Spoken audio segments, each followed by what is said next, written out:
Hi, my name is Jorden van Foreest, and welcome to this DVD for Chess Castle. In this DVD, I will be talking about two of my games from the recently played World Junior Championship, which was taking place in Italy. In both games, featured Sicilian Najdorf, and that's partly the reason why I want to talk about these two games. In the first game, I was playing against a young Chinese player from China by the name of Liu Yan. I didn't know much about him, but as is common nowadays with most Chinese players, they like to play sharp variations, and they are very good calculators. So my opponent was playing the Sicilian defense, and I was trying to find a way to steer the game into a maybe more strategic game. So I came across this line. So okay, the first moves were e4, c5, knight f3, d6, d4, cd4, knight d4, knight f6, knight c3, a6, and this is basically the starting position of the Najdorf. And in this position I played basically all the moves from bishop g5 to even the very strange looking rook g1. But in this game I was looking for something more strategic, and this line with bishop e2, e5, knight f3 has been played a lot nowadays at the top level. Not so much in serious games so far, but there are many games you can find in the database with rapid games, split games, and even though it's just rapid games, when some systems are being employed at the top level, you always have to take it seriously. So the point of this variation is there's not so much tactics, and the fight is basically about the d5 square. At least the white idea is to get a knight to the d5 square. So the knight on f3 is at the moment quite far away from the d5 square, but my idea, as you can see indicated by the arrows, is to bring the knight via d2 to either f1 or c4 to e3 and then to d5.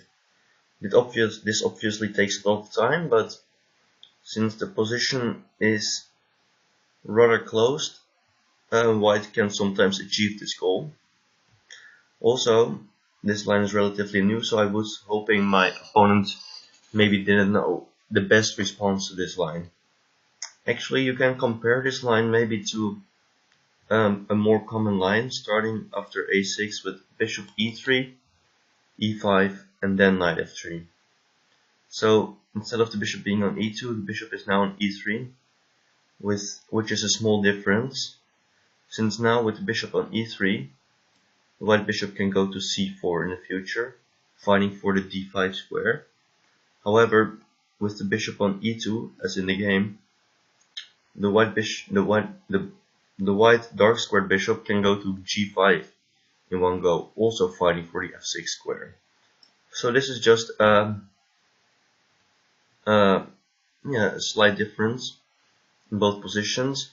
However, the reason I chose for this line is compared to the line with the bishop on e3, this line, as I said before, is much less common. So actually in this position, I believe my opponent, what he decided to do, he decided to take me out of my book, so to say. So he decided to not go for a lot of theory and go away from the well-trodden paths. Since the main move and what I believe is the most natural move is bishop e7, but my opponent played queen c7. So we can take a quick look at the main move, bishop e7, which was played in most of the top games. Of course, Black just prepares the castle and finishes development, so I was planning to go bishop g5 here, fighting for the f6 square, d5 square I mean, sorry, because whenever white now has the option to take the knight on f6, when the white knight gains access to the d5 square. And in this position, black has two moves, either to go bishop e6 or knight b7. Those are the two main options. I think this move is played most. However, in my preparation I was hoping to see this move. I was most afraid of bishop e6 taking under control the d5 square. The point of knight b7 is so that whenever white takes the knight on f6, the black knight can recapture and the d5 square remains under control. I was planning to go a4, which is reasonably logical. White prevents b5 and in the future can play a5. Now I want to show you a game which was taking place earlier this year between Vachier-Lagrave and Nepomniachtchi in the Sinquefield Cup. So Nepomniachtchi went castles, and Vachier-Lagrave, played knight d2. And after what I think is an inaccurate move, knight c5, white could take, knight c4. And as you can see, the white knight is on his way to the d5 square. And actually, Vachier-Lagrave got a very comfortable position here. So this red now is of course to take the pawn. So Nepomniachtchi defended. And now instead of going to e3 to the d5 square, Vachier-Lagrave found an even better way with a5, gaining space. And now also the purpose of the move a4 gets known. So bishop rook b8, sorry, and after knight b6 and a couple of more moves, Vachier-Lagrave basically gained a dream position, so to say. The light squared bishops will be exchanged, and the knight gets to d5, and the classic good knight versus bad bishop scenario will be known. However, so I think Nepomniachtchi played this way to he didn't play critically, because after knight d2 I think there's an improvement concerning the d5 move. So with knight d2, white for a moment loses control over the d5 square, which the queen was protecting at first. And after d5, I think black is completely fine. A sample line goes as follows: ed5, knight d5, knight d5, bishop g5, this is the point, knight e4, and now a very strong move, knight f6. And I couldn't find any advantage for white. So instead of knight d2, I was planning on going short castles with just an interesting position in which I hope to be more familiar than my Chinese opponents. The other option after bishop e7, bishop g5 was bishop e6, after which now that the black knight cannot recapture on f6, as was the case after knight bd7, for example here, I want to take on f6, forcing black to recapture with the bishop, and I can castle, and my idea in this position was to play the move a4. I am waiting with putting this knight on d5, because for the moment, when I play knight d5 immediately, black can go knight d7, and after a4, black still has to take some time to play to prepare knight d7, since knight d7 runs into queen takes d6, Of course knight c6 is possible, but in the end I just hoped, as well as after knight bd7, to be more familiar with these types of positions. Anyway, after knight f3, my opponent played queen c7. I am not entirely sure what is the point of this move, but I had checked it very briefly when preparing for the game, so I knew the plans, and I think bishop g5 is possible, but I preferred knight d2 immediately, starting the journey of the knight, either to c4 or via f1 to e3. And my opponent played b5. A normal move, I would say, but I think this is a serious inaccuracy. The idea behind this move is that right now, of course, I cannot play knight c4.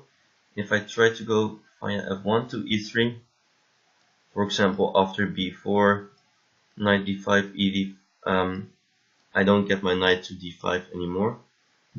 And when ed5, knight is looking stupid on f1.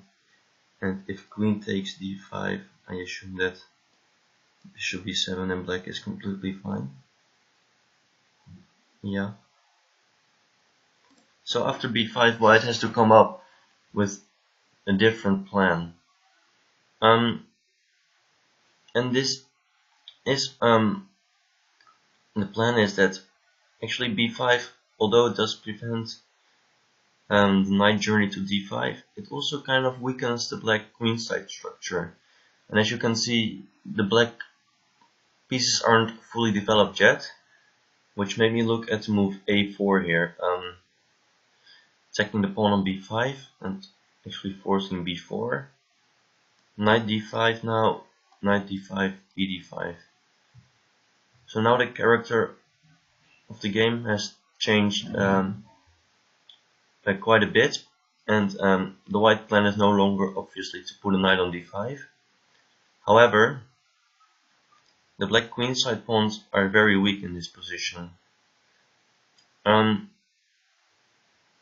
My opponent played what I think is maybe the best move.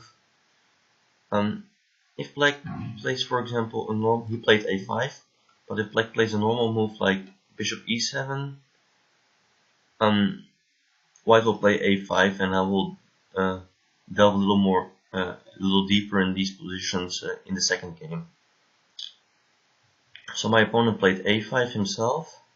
For the moment, his idea is to protect the pawn on b4, and also maybe in the future play, for example, bishop a6, exchanging light square bishops, if this is to his advantage. In my preparation, I still looked at the move bishop b7. However, now white has a very strong sequence leading to an advantage. Knight c4, a5, bishop e3. All of this is basically forced. Knight d7 and c3. B takes c3 and rook c1. So white temporarily sacrificed the pawn, but his lead in development is so big that black is in a deep trouble here. So after ed5, my opponent played a5. And now from this moment I had to play on my own. I played bishop b5 check, bishop d7, and now I played to move queen g4. This is interesting. However, when analyzing the game, I realized that maybe the move b3 is even better, because first of all, it's risk-free, and second of all, the white play now is very easy. The idea basically is to play knight c4. That's why white plays b3, because knight c4 immediately doesn't work. b3, and then play bishop e3, and maybe even put the bishop and threatening to play bishop b6, and the black queenside pawns will be weak. And actually this is not so easy for black to prevent. So this was a way leading to a risk-free position. I decided to go for queen g4. This is not as good, and but it's still I think leading to a pleasant advantage for white. My opponent now was thinking for a long time and came up with the move queen b7, which at first glance looks very good, but there's little but white is still better after that. An interesting move is of course to capture the pawn, even though it does look very risky for black with his king still in the center and being behind in development. But it's not so easy for white to prove an advantage.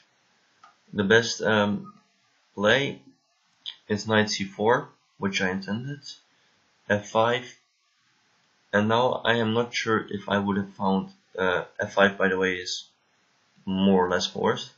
If I would have found the best move, which is simply to play queen e2.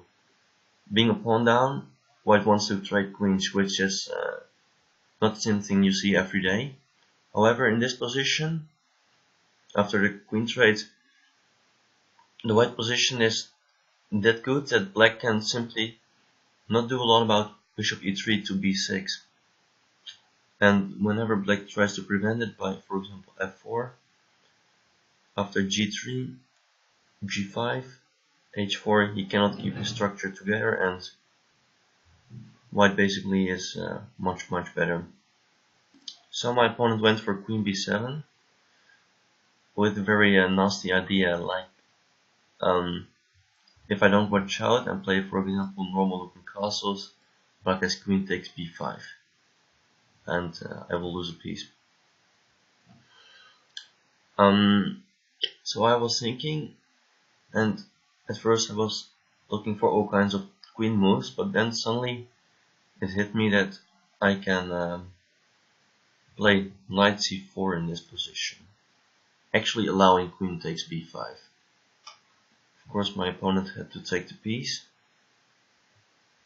and now my idea, as all happened in the game, was to take on d6 with check, forcing black to recapture, and now take the pawn. For the moment I am 2 pieces down, however both black's rook and queen are under attack. So I will at least regain the rook, and at the same time I will have a couple of pawns and possibly a strong attack. My opponent took on d5, this is all forced, had to interpose, bishop h6. Basically I saw this position when I went for knight c4, and it looked very nice to me, because in the worst case I always get a couple of pawns and a rook against 2 minor pieces, and my position will at least be slightly better. Also, I believe that in this position my opponent made a mistake, which unfortunately I didn't take advantage of. He played queen c5, but he should have played queen d6, which also does look more logical because black is now taking the bishop at the same time. Now I have 2 choices. I can take on f8, leading to a very pleasant, but I don't know how big the advantage is, endgame. Or I can go for a crazy variation after bishop g7, holding the pin for the moment, knight c6, and rook d1. So black has to interpose with his knight, because he cannot go to e7 because the bishop will be hanging in the end. So knight d4. Now there are some crazy variations after, for example, bishop takes f8, knight takes c2, king e2, queen a6. I didn't see this during the game, by the way, this is just some interesting computer lines. King d2, castles, all is forced, queen takes e5, and knight d4. A brilliant move. queen takes d4 and bishop g4, bringing the white queen to the king.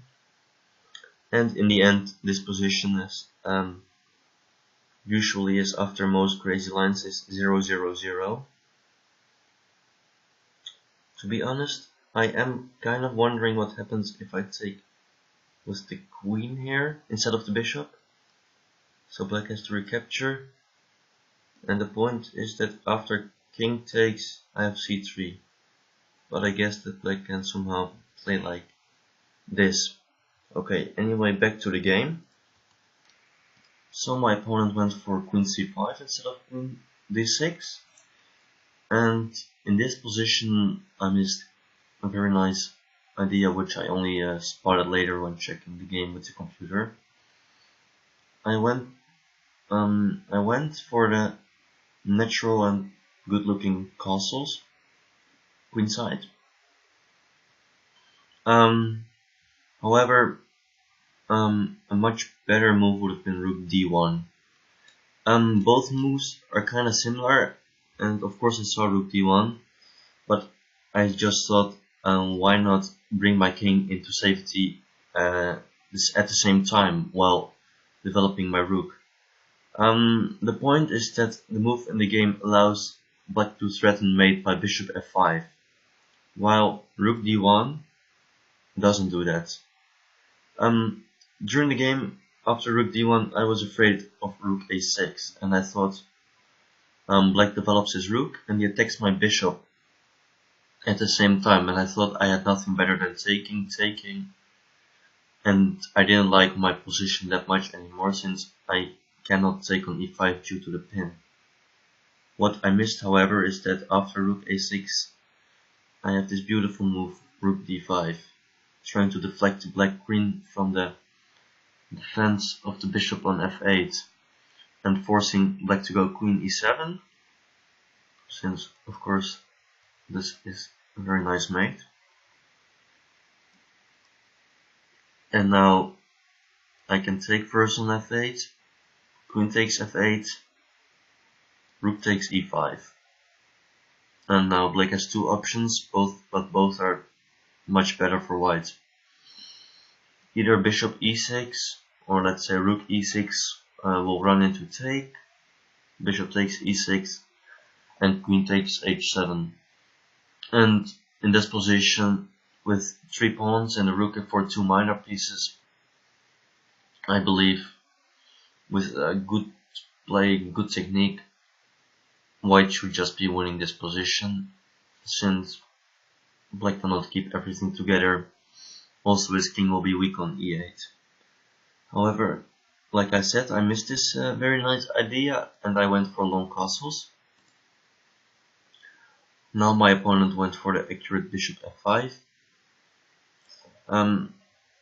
Bishop takes a4 seems to be doing the same thing, but it doesn't quite do the same thing, since now white has this intermediate move b3. And of course what black has to take to keep threatening mate.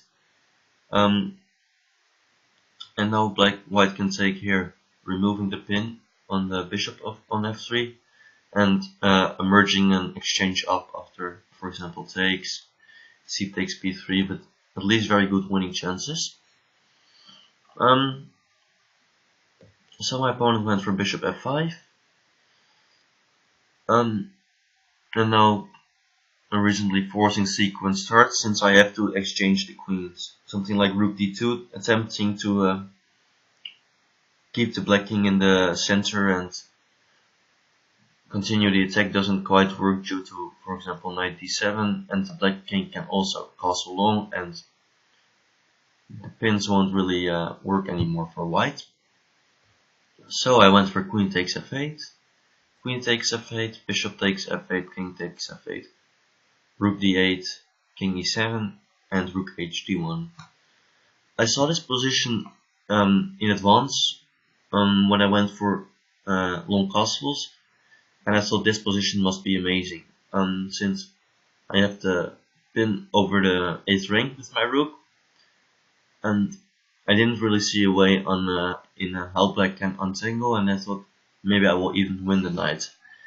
And in the worst case, I always have a rook and pawn for 2 minor pieces, which in the endgame isn't all that bad of a deal. My opponent played the only move, I believe. Bishop e4, defending his rook on a8 and making it possible for the knight on b8 to go to a6 or develop itself at some point.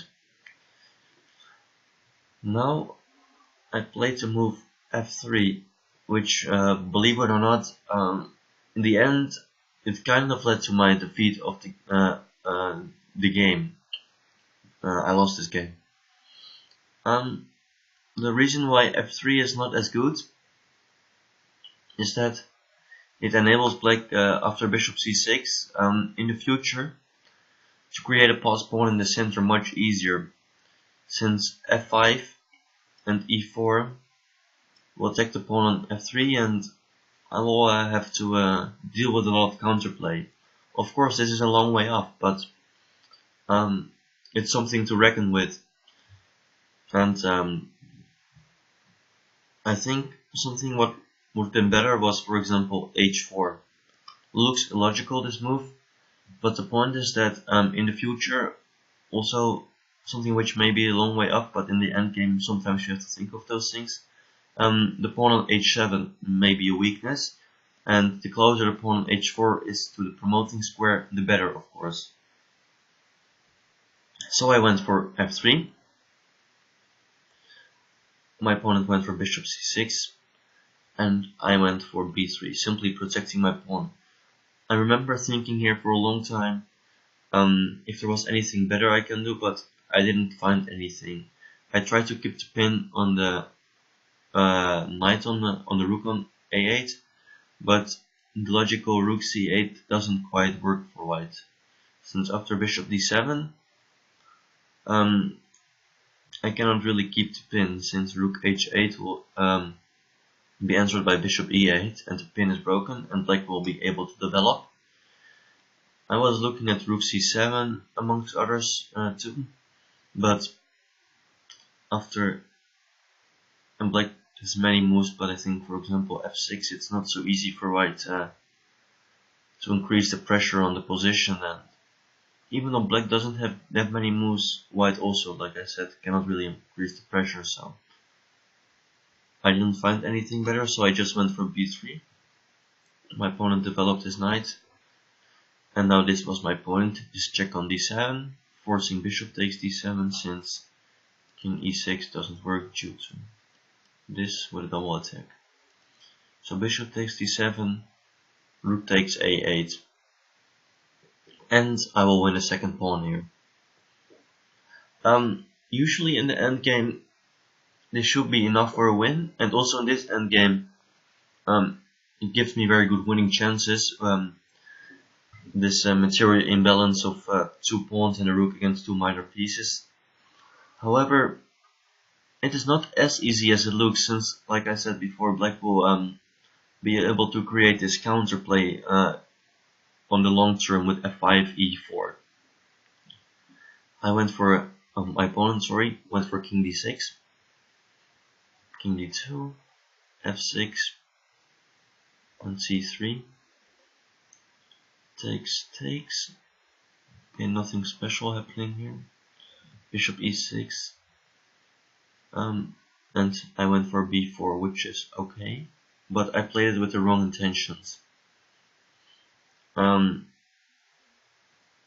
b4, knight d5. And like I said, I played b4 with the wrong intentions, and here I went for king c4, which, practically speaking, is, in my opinion, a big mistake. Objectively, it may still be winning even for white, but it requires a lot of accuracy, and it gives black also a lot of counterplay, which I should never have allowed. A very nice concept, which I didn't take serious during the game, was king d2. Simply leaving the pawn on b4 alone and trying to play for activity instead of trying to keep my 2 connected passed pawns. So black has to take, and now rook a7. Bishop d7 I guess is normal, and a5. Now, the point of sacrificing this pawn is basically that the black two minor pieces cannot keep both the queen side and the king side covered at the same time. So h7 is a big weakness, which is really hard to defend for black, and the time it will take black to capture the pawn on a5. In the meantime, white will have made a lot of progress on the king side. So, for example, this line, knight c6, rook a8, king c7, a6, king b6. So black manages to defend the a pawn from queen, but now white changes sides, and the black king side is very vulnerable. f6 is weak, h7 is weak, and it cannot be defended all at the same time. So this basically was winning for white. Unfortunately, I did not go for it, and I went for king c4, giving black the opportunity to take this pawn on g2. During the game here, I was thinking that, well, knight on g2 is out of play, and I have my two connected pass pawns, so I should be winning, which may still be true. I'm not so sure about this, but what I underestimated was black's counterplay concerning f5, e4, when it actually transpires that the knight on g2 is very well placed, since it's covering the promotion square of the e pawn in the long run, and also the e3 square is a very important square to cover. Still, of course, I'm better, but it's not as easy, so I went for a check, king d5, and b5, almost still okay here, and f5. And I think this was a very critical moment in the game, in which I've managed to play the position horribly. My opponent was in time trouble, and I was playing on this more than on the position, which led me to playing the move king d2, which is terrible. b6 is the critical move. And as of now, I'm still unsure whether this is winning for white or it's still a draw. The computer initially says white is winning, but after checking it quite deep, I'm not so sure anymore. Basically, by now things are quite forcing. Black has to give the check to create his pass pawn, takes, and king c2. Going out of the way of any possible checks on the e-pawn's promotion lines. For example, king d2 would lead to this check, so that's why the king goes here. Also, king c3 may be leading to an eventual queening by check. So king c2. And now black is forced to go bishop c8, since both e3, b7, e2, b8, e1 queen, and for example queen d6 don't end, and king c6, b7 takes, rook takes e6 don't end well for black, so he has to defend the b pawn by bishop c8, rook a8, bishop b7, rook a7, king c6, a5. And now the white idea is very simple. He just wants to go for a6, get the bishop and say, well, I'm gonna exchange up, I'm winning. However, things turn out not to be so easy due to the limited material on the board. Black's only chance in this position is to try to capture the pawn on h2 and reduce the amount of pawns by as much as possible. So this is what he's trying to do with his next few moves. And knight f3, attacking the pawn. And now, for example, if white tries to win the bishop, and what will happen is that black will be eliminating h2 pawn, and also the b6 pawn is quite weak, and this may be leading to a drawn ending whenever black catches the pawn on b6. So white's best tries h3, keeping the pawn, knight g1, h4, with the point that if black tries to continue attacking the pawn, h5 will happen and black knight can no longer attack the pawn on h5. That's why black will have to prevent the white pawn from going further with h5 himself and fixing the pawn on h4. So a6 is White's only possible try. Takes, and knight f3. So black in the end wins the pawn on h4 anyway.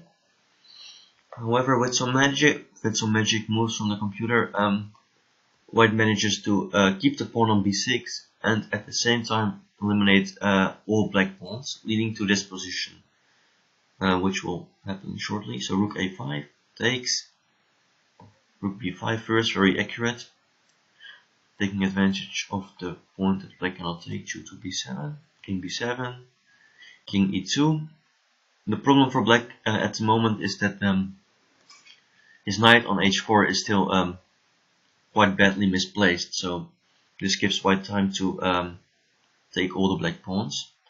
Knight g6, rook g5 somehow.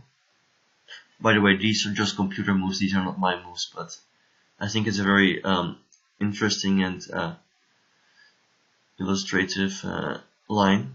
So knight f4, king e3, knight e6, and White takes the pawn, taking also advantage of the point that black cannot take due to the pin. Knight d8. So black knight manages to find its way back home, but also finally White managed to eliminate all the black pawns, sorry. So you would say probably this position is winning. White has an exchange up and still has kept this pawn, but it's very interesting that somehow the black pieces have managed to create some sort of a blockade. And you can try it yourself if you want, but I checked it with the table base and White is not able to win this position, which is, I thought it's very interesting to show. So back to the game here, f5. I went for the terrible king d2 as I said. Any other move would have been better, to be honest, even king e2. So, but I went for king d2. The reason why king d2 is so bad is that after e4, black will always give this check e3 with check. He will always play this move e3, which he wants to play anyway with check, making my king on d2 very uncomfortable. What I missed initially when I went for king d2 is that after b6, which I planned, king c6, oh no, sorry, e3 check first, and now king d3 for example, king c6, maybe in this position even king c5 works, I don't know, but king c6, b7, takes, and I missed this fork on f4, which is not great. And the same works somehow funnily enough after king e2, so king c6, b7, take, and knight f4. So e4, and I realized I had to change plans. I went for rook c6, which is still good. The point is that if black tries to take here, I get my rook will attack the pawn on f3, it will capture it, and I will still be better due to my pawns on a4 and b5. However, my opponent played a good e3, king d3, f4. And at this point I can say I was pretty much rattled. I was not happy with what I had been doing, because if you compare this position with the position with a couple of moves ago, you can see that I didn't make any progress at all. I've just been moving around with my king and my rook, and black at the same time has captured my pawn on g2, has one very strong protected pawn on e3, and things are not looking good for me. The position still is equal, fortunately enough, but as I said, I was not happy, and here I made a huge blunder. A good move would have been, for example, king e2 or rook c1, it doesn't really matter. I remember also looking at other moves like rook c7, but anyway the position is a draw. So for example, king e2, bishop f5, the black idea basically is to get his bishop to this diagonal. Whenever he manages to give a check or anything of that kind on this diagonal, white will probably be losing. So white has to prevent this and black will try to achieve this. And now a logical course of play is rook c1, king d4, rook d1 check, because I have to prevent bishop d3 check from happening.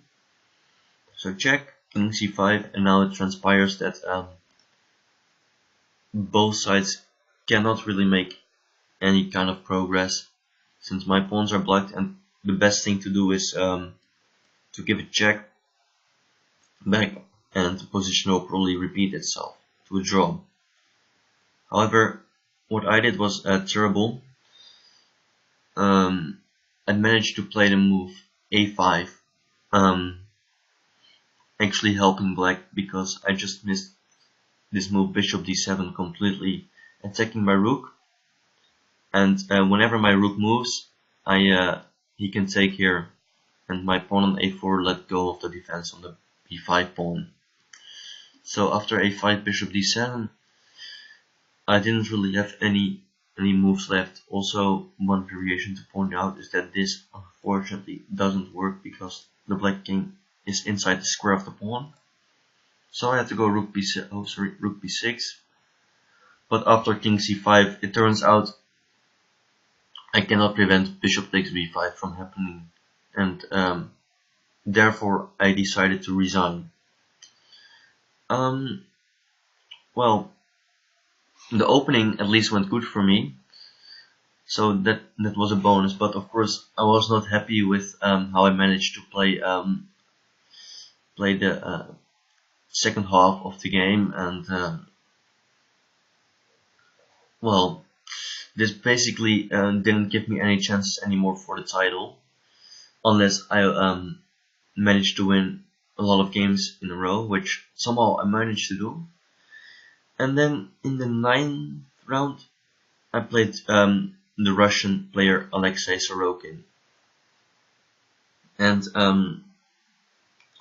well, I noticed he played the Najdorf as well, and I realized that, or I already knew that, of course, I didn't lose this game against the player Liu Yan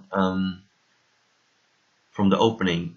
So to say, I blundered it away myself by playing terrible chess. So I decided to give the opening another go and see how it goes. And this game I will be showing you right now. So now we will be looking at my game against Alexei Sorokin from Russia. So after my loss against Liu Yan, I had lost 2 games in a row. Firstly against Pragnanda, the young Indian, well, soon to be super grandmaster, I assume, and then against my Chinese opponents. And basically, I was out of contention to win the title, unless I managed to win a lot of games in a row, which somehow I managed. And then in round 9, I faced my Russian opponents. I had just won 3 games in a row, and I was back a little on track. So what I noticed is that my opponent placed a Najdorf, and I decided to go for the same line with bishop e2, e5, knight f3. However, now instead of queen c7, my opponent went, after some thinking, he went for h6, which, to be honest, it surprised me because since I played already this line a couple of rounds before, I assumed my opponent would have checked this line and at least would know a little about it. And h6 is by far not the main move, so this surprised me. Of course, there is some point to h6, and the point is to prevent bishop g5 once and for all. But as I already explained earlier, this is not the only white plan. The other white plan is to bring the white knight from d2 to f1 or c4 to d5 in the future, which I did. And now, funnily enough, we get a very similar position as the one I had against Liu Yan from China, with the only difference being the black pawn now is on h6, and instead of the queen being on c7, and it doesn't really change all that much.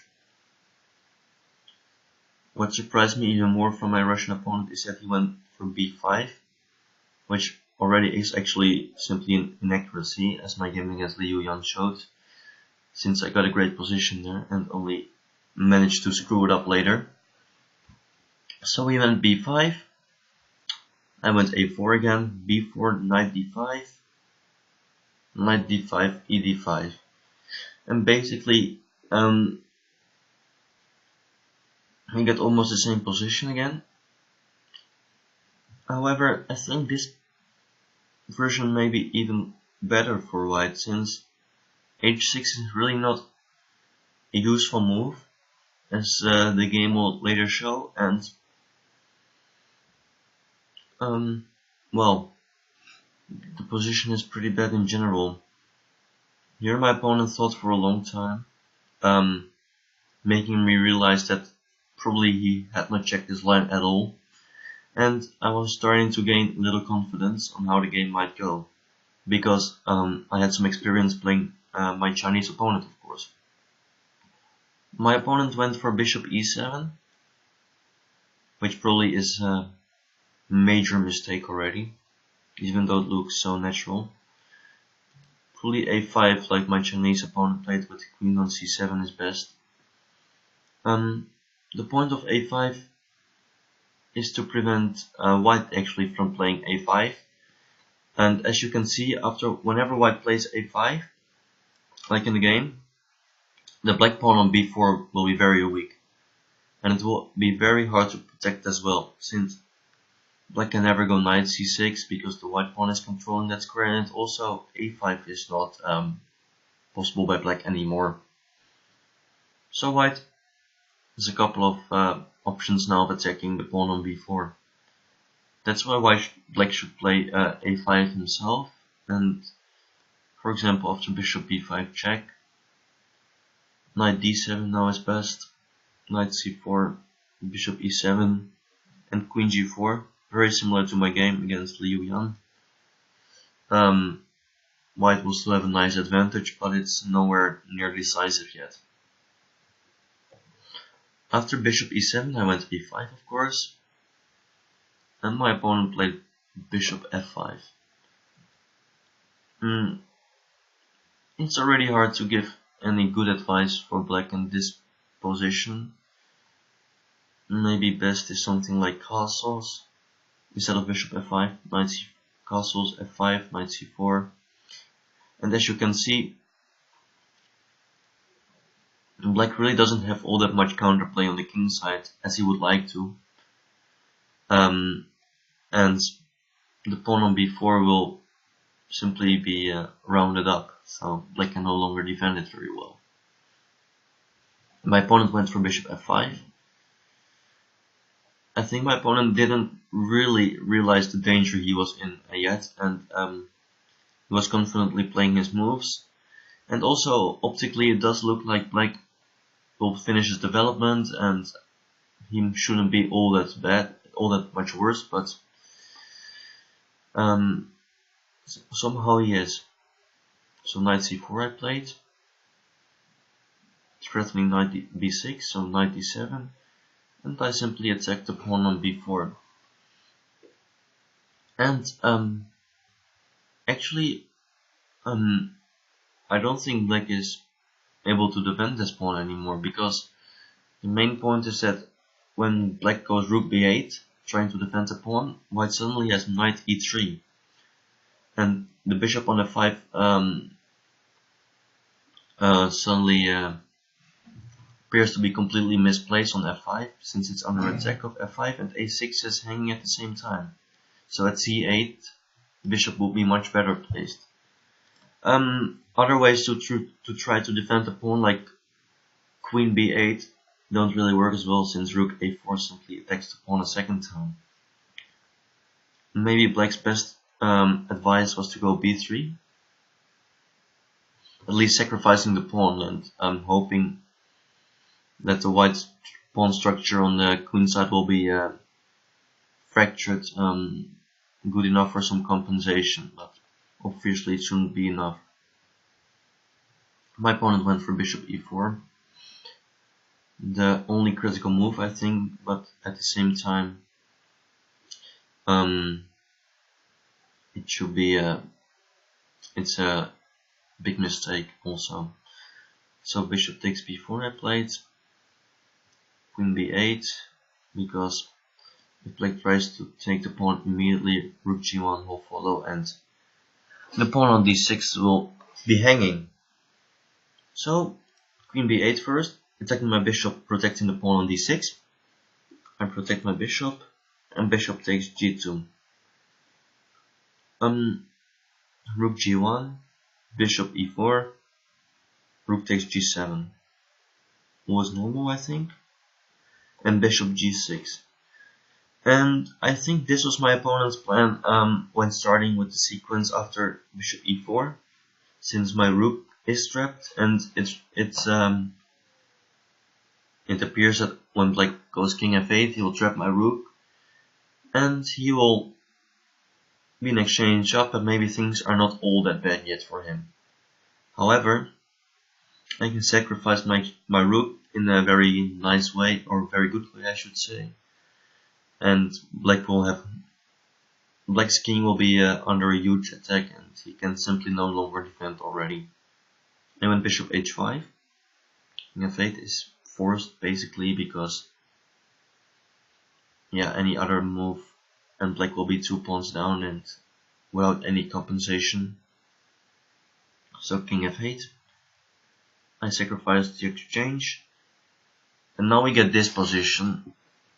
And even though I'm down the exchange, I already have 2 pawns, and I think it's pretty clear that the black king will be very, very weak in the future, especially with all the light squares being weak, the white queen being able to gain access to them very easily. Also, the white king can at any point castle queenside, and he will never be in any danger. So my opponent played king g7, bishop c2, knight f6, queen d3 threatening mate. And I think, even though the position is already completely lost, now my opponent made the final mistake. He went for queen e8. Best would have still been e4, at least closing the diagonal, but I think it's pretty obvious that after, for example, queen g3, king h7, and queen f4, or even the very prosaic bishop takes d6, bishop takes d6, queen takes d6, takes. I will have so many pawns for the exchange, I should be easily winning, because I will also gain the e4 pawn and I will have like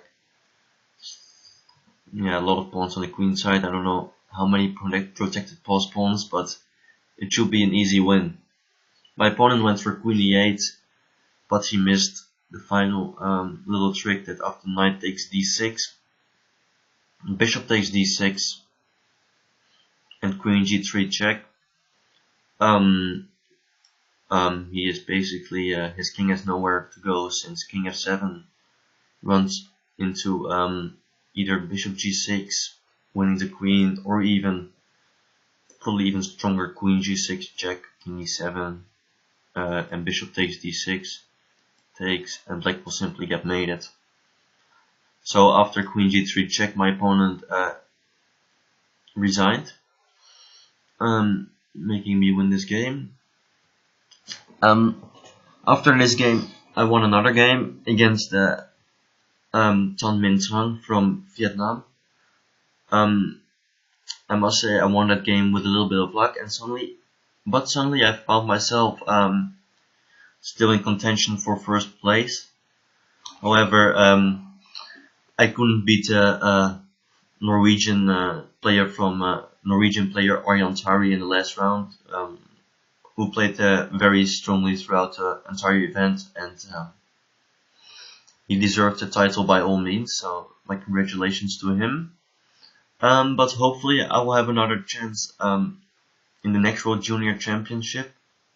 So after having drawn with Aryan Tari in the final round of the World Junior Championships, I played him in the 8th round of the Wykanse tournament in the Challengers group. And so before like 2 months ago, in the game of the World Junior Championships, I was also having the white pieces against Aryan Tari. And before in that game, as for preparation, I was deciding what to play after e4, e5, knight f3, knight c6, which is Aryan's one of his main openings. And at the time, I wasn't really sure whether to go for either the Spanish with bishop b5 or the very fashionable nowadays Italian, or the Scotch. And in the end, I decided to play the Italian, which is bishop c4. And although I got some slight edge, I never won that game. The reason why I went for the Italian in that game and not for the Spanish or the Scotch is, well, the Spanish I hadn't played for some time, and I wasn't really updated on the lines, so I thought it's not a good idea to choose this opening in a must-win situation. And for the Scotch defense, I was a little bit afraid, together with my coach Ivan Sokolov there, that Aryan was getting some help from his fellow countryman, the Norwegian player Magnus Carlsen, who I think is quite known. And I thought, well, if I go for the Scotch, maybe with some help from the world champion, the game might end in a draw, since with some strong preparation, well, maybe since the Scotch is quite a forced opening, Black with good preparation can make an easy draw. At least that's what I thought at the time. So now fast forward 2 months to Wykanse, and actually here Carlsen was playing a tournament himself in the master section, so at least I knew Tari wasn't getting any help probably. And I thought, well, since I had done some preparation already on the Scotch and had some ideas, I might give it a try for this game. So that's why I went d4 here. And basically, Aryan didn't have too many games in the database, but from what I'd seen, he seems to have a pretty fixed repertoire against the Scotch. So takes, knight f6, which is basically the main line. Other moves are bishop c5, and maybe other only real possibility is queen f6. But knight f6 is by far the main line, I think. Knight takes e6, bc6, e5, queen e7, queen e2, knight d5, and c4. And this is basically all quite forced after knight f6. And by now black has two major options, either to go knight b6 as Aryan did in the game, or bishop a6, which is probably the main move. Well, after bishop a6, white has a couple of options. The most fashionable nowadays is to go knight d2, trying to put the knight on f3, reinforcing the pawn on e5, and just developing his pieces. However, recently a very interesting game between Gawain Jones and Vladimir Kramnik was played, which went g6, knight f3, queen b4 check, king d1. This is basically the entire points of white's play, since queen d2 is not possible, due to the simple loss of a pawn. So king d1, and now Kramnik played this new Ideje knight e7, and he won a reasonably smooth game against Gawain Jones. After bishop a6, what I probably would have done is to go b3 here, which also leads to very interesting positions. And well, anybody can analyze these lines. Anyway, my opponent went knight b6, which is called the Mises variation, knight c3, and queen e6. And actually, I have had some games in this line. To be precise, I have had 3 games, and 2 of my opponents here went a5, and 1 went bishop b7. All of them are a little bit sidelines, but as you will see, as when you start analyzing the Scotch defense yourself, it turns out Black has many possibilities on almost every turn, and it's almost all of them are at least reasonably playable, and so are a5 and bishop b7. However, for this game, Aryan went for the main line queen e6. Now I went for queen e4, which is also the main line, and he went for g6. The other main move is d5, but I think White will get a slight advantage in this in these resulting positions. After e takes d6, and probably c takes d6, since the endgame after queen takes e4, knight takes e4, c takes d6, b3, and sending bishop b2 and exerting nice pressure on the long diagonal is definitely slightly better for White.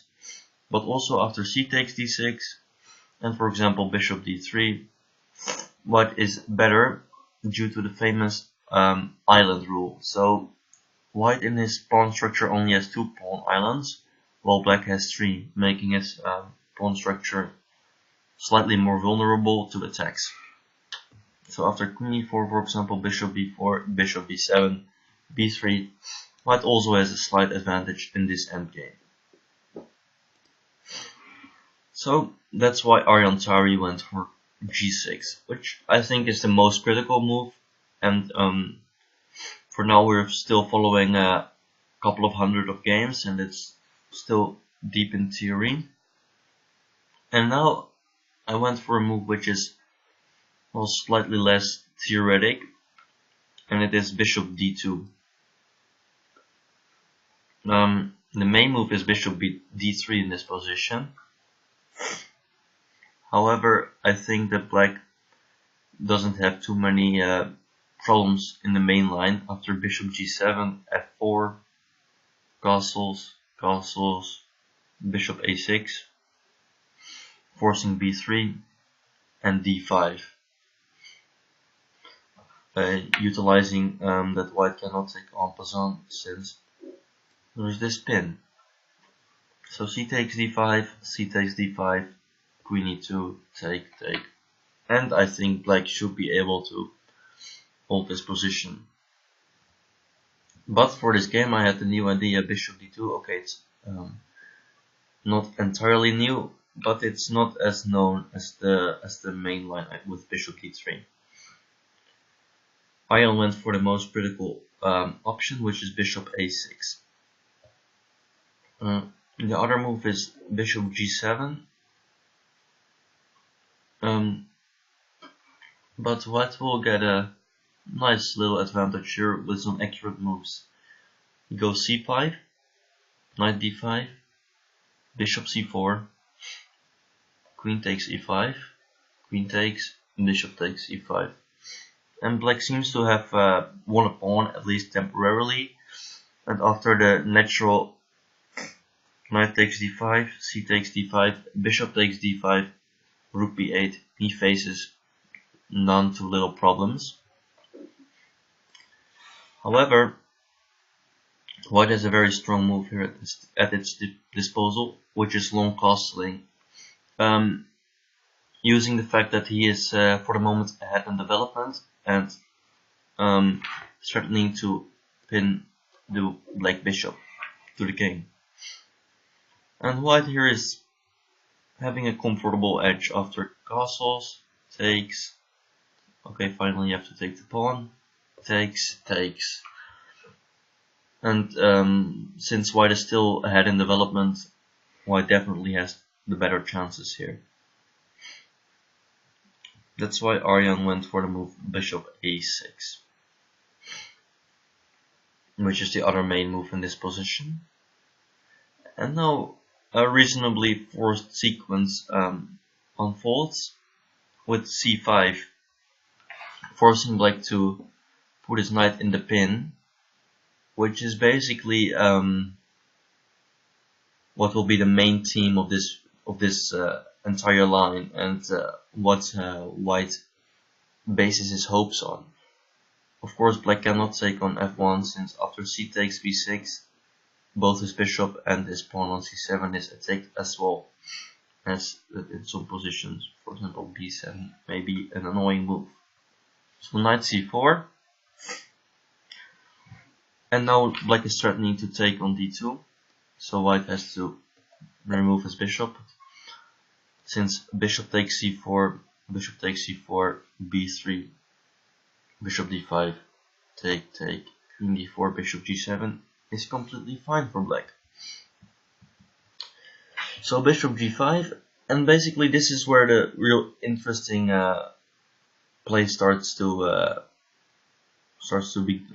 will begin. Black has to take the pawn, castles, and castles.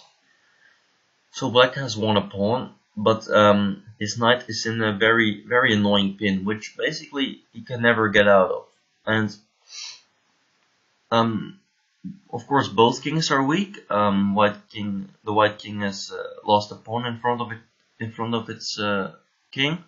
However, the black king has a very dangerous problem, which is that the dark squares will be a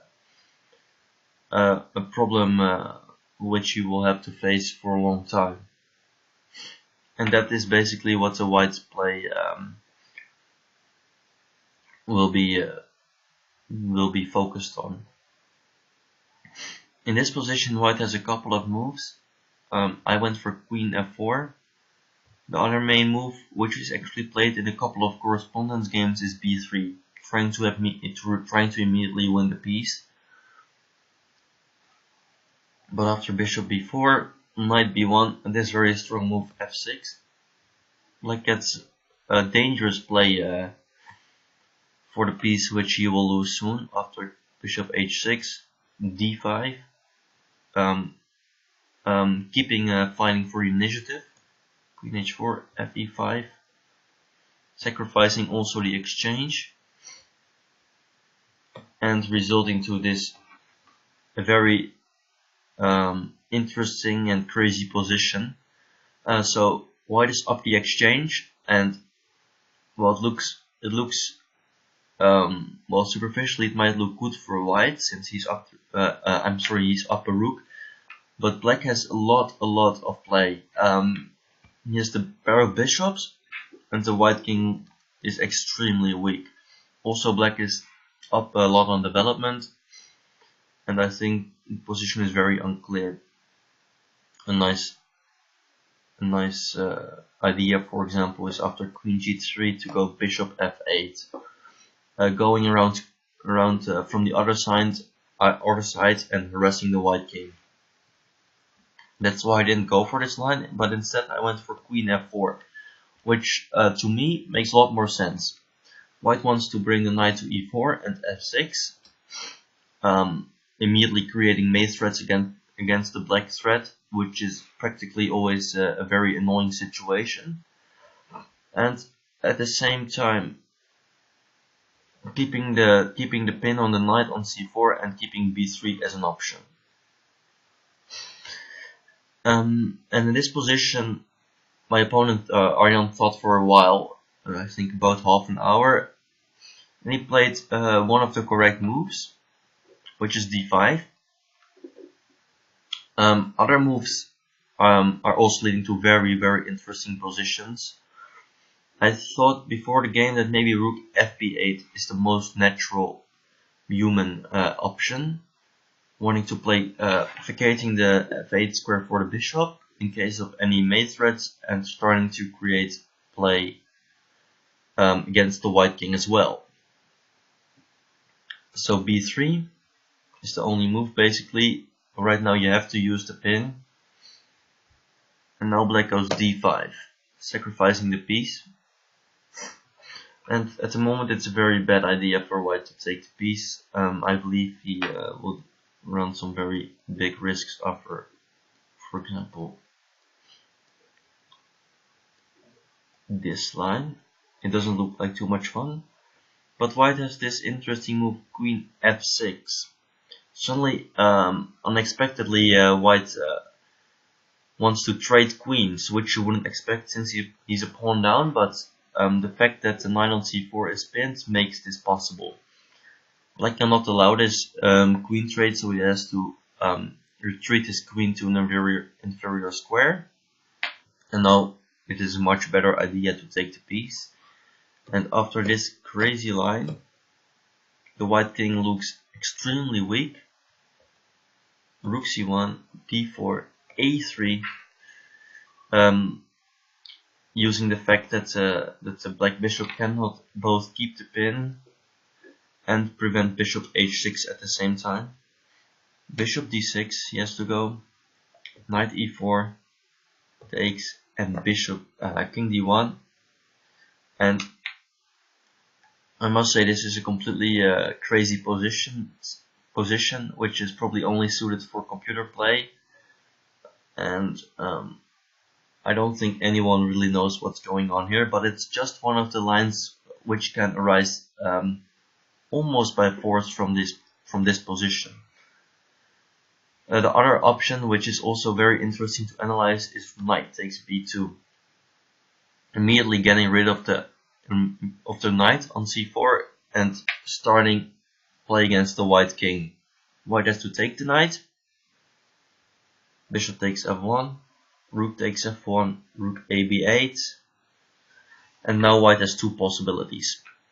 Either to go king a1 or king c2, both leading to crazy positions, which are too hard for me to explain, so I will leave you with that. I went queen f4 and he went d5 in the game. And actually I was hoping a little bit for this move, since now I have a very interesting sequence of moves involving the sacrifice of an exchange. Takes, takes, and takes. Making sure that the dark squares around the black king will never be able to be covered anymore by his dark squared bishop, and leaving the black king in a lot of danger. Obviously black cannot take back with the queen as he would like to, since after takes, c takes, suddenly b3 is a major issue, and black will lose one of either his knight or his bishop. So we go c takes d6, and now I went bishop f6. And I think this is almost, well, I would say one of the most critical positions in the entire game. Since, believe it or not, actually black can force a draw here, but it's extremely difficult in a practical game. But you might try to find it, but it will be a serious task. You will need some time for it, so better get your chess set and try it. But basically in this position the white idea is actually very, very clear. He wants to put a knight on e4 and go queen h6, and black will be mated. So black has to try to prevent this, and he has two ways. My opponent went d5, which is fine, but it's not leading to a forced draw, and the play will continue, and I think practically it's much easier to play with white. The forced draw is really hard to find. As I said, it is starting with the move rook a e8, which is not obvious to any human. I would like to think. And after bishop takes c4, bishop takes c4, knight e4, it looks like black is completely hopeless against the threat of queen h6. Whenever he takes the knight, simply queen h6 will follow, and it's resigns. However, black has a very nice idea to make the draw here, which is maybe at this moment a little bit easier to spot. So you can also try to find it here if you haven't found it before. The move is bishop f1, which is amazing. It blocks the control over the first rank by the rook and threatens queen c4 check amongst others. As like, yeah. So queen h6, queen c4 check, and basically it's just a draw. White has to go knight c3, rook e1 check, king c2, rook e2, king c1, rook e1, and it's simply a draw by repetition. However, you might ask yourself, why in this position did black have to take the rook from a8 to e8 and not from f8 to e8? And this point is very hard to find, which is why it is such a hard move to find this rook a e8 move. But the point becomes obvious after rook a e8 takes knight e4, bishop f1, so the line we just had, queen h6, queen c4 check, and now white has this other move, which is bishop c3. However, black has the very nice counter response f6. When it finally becomes clear that why black had to take the rook from a8 and not from f8, since now the pawn on f6 is protected, and white, when trying to go for this, it won't work. Obviously, this point was well, almost impossible to find, and Aryan went for d5 in the game. Also at the moment preventing knight e4, so it's basically logical move. White doesn't have at the moment much better than finally hitting the black knight.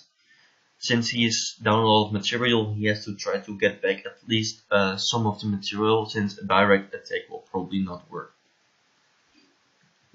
Aryan now played the right move, rook a b8, and now I went bishop e2. I was still in my preparation here, believe it or not. And the position is still equal, but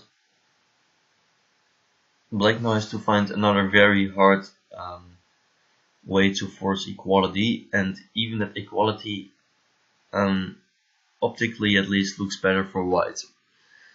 So when calculating all the lines and seeing the position far ahead, you might still think white is better and you won't go for it. The move to force equality is rook b4. Not an easy move in itself.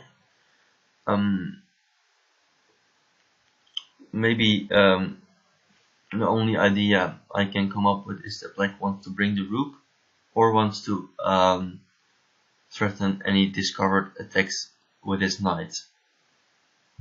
But you might ask yourself, what happens when white simply takes on c4? And I think Aryan did the same during the game. Since bishop takes c4 is no good due to bishop g4, which is the point of white's 20th move, and black has to lose the attack over the bishop on f6, and queen h6 will lead to mate.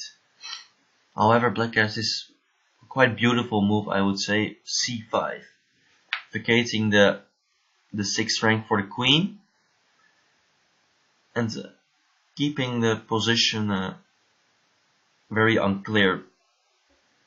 However, you might ask yourself again, what happens when white simply goes knight takes d5, queen takes d5? and queen h6. Isn't that just mate? Well, black has a very nice counter blow, which is rook b1 check, king takes b1, and queen f5 check, picking up the dark squared bishop of white and being fully back in the game. However, the reason why not only those two moves are very hard to find, but also why it's so hard to go for it, is that after a3, which is white's best try, rook takes c4, bishop takes c4, bishop takes c4. To my eyes, it looks like white is better. White is up a piece, and the white king at the moment doesn't seem too much in danger. However, the computer of course evaluates the position as 0-0-0, meaning that it is simply a draw. And the reason for this, I think, is that well, the black pawns on c5 and d5 are extremely strong, controlling a lot of squares, and white cannot really get to the black king that easily. Well, black has quite a lot of ideas involving d4, for example, queen a6, and bringing potentially the rook into play. Unfortunately for Aryan, however, he went for c5 one move too early, and now it's basically already well, almost losing for black, if not losing at all, completely. Of course, when seeing this move, I knew something should be wrong since it was not in my preparation, so I started calculating lines, and my first idea was to go knight takes d5 here. However, that doesn't quite work. Black has to take on d5, and now my idea was to go bishop takes c4, for example. With idea bishop takes c4, queen h6. However, black has a very nice intermediate move here, g5, and black is completely fine. Also, I realized that after no, forget it, sorry. So that is not working, and I started looking for other moves, and it turned out that simply bringing the rook into play is extremely strong. Knight takes d5 is suddenly a much bigger threat, since rook is protecting the knight, and also simply b takes c4 is looking like a real possibility in some lines, since the white king is not really in danger. And here my opponent Aryan Tari made the final blunder. He went rook fe8, but probably the black position is already lost. The only way to stay in the game is, at the moment at least, is to go rook b4 again. But after knight takes d5, knight d6, knight takes b4, c takes b4, bishop takes a6, knight f5. This is black's idea, but bishop b2, queen takes a6, queen takes b4. It's looking very grim for black. His king is in so much danger. He's a pawn down, and I don't think he will be able to save this position. Aryan went rook fe8, but this simply fails to knight takes d5. And he resigned, since queen takes e2, which I think he planned, simply loses to queen h6, and curiously enough, black has no checks, at least no useful checks whatsoever in this position, and he will get mated in the near future. Well, that was it, guys, for this video. Thank you for watching. I hope you enjoyed this little game in the Scotch. If you would like to learn more about the Scotch, my advice is to study both the games of Sergei Rublevsky, who is a very strong Russian player and has a lot of experience in the Scotch, as well as the 13th world champion Garry Kasparov, who has some very nice games in the Scotch as well. Well, thank you for watching again, and goodbye.